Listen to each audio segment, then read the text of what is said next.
Hello my friends, welcome to this video in which I will show you how to make a real cut for a real purpose, which is basically to fill in the hole which is now on the floor above the kitchen, because I've recently removed the staircase. We're meeting here in the kitchen and I'm sitting on my 10,000 euro bench. Welcome to this video in which I will show you how to place this suspension.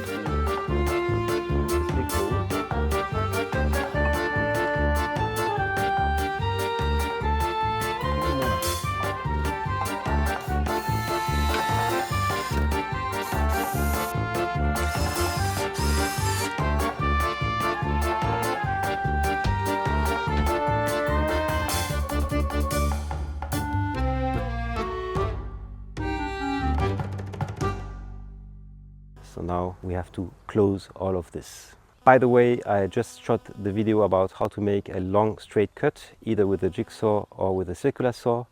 So this might be of interest for your works, even for these ones. Let's go.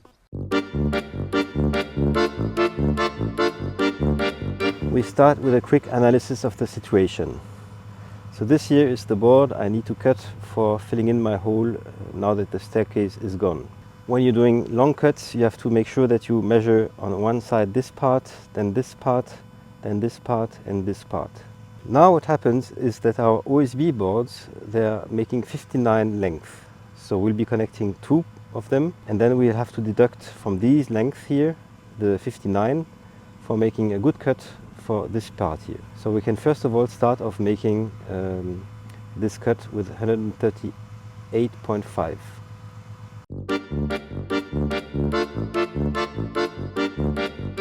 So now let's be a bit smart before starting to cut. Think about where you have these connections. I already made a cut on one side here, which means I don't have any. So we have to make sure that we'll be able to take advantage of this connector. So now I'm starting to cut the very straight board, knowing that I have to avoid to cut on this side for being able to put it here, to click it here inside. So now I'm taking the big board for making the easy cut.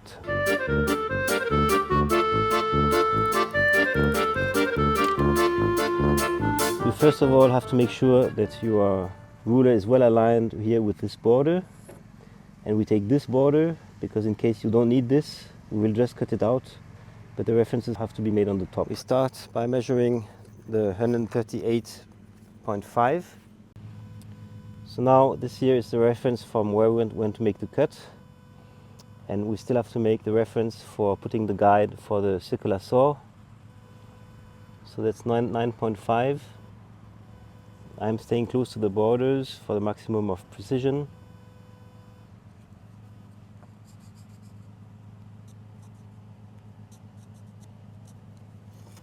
Another information. Here I decided to make the guide for the circular saw on the side of the wood which will be staying here, because you always have to use the solid surface for making your cut. Now on the other side.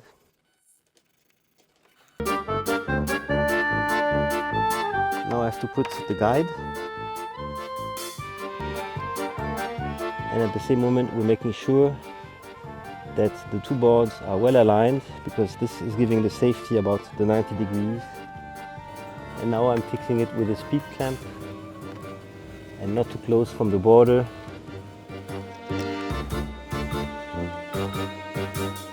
One little information about on which the boards are staying.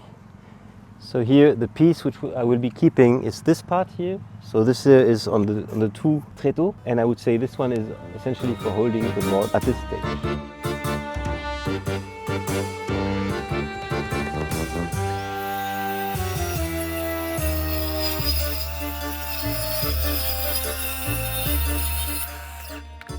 Okay, we have our first board.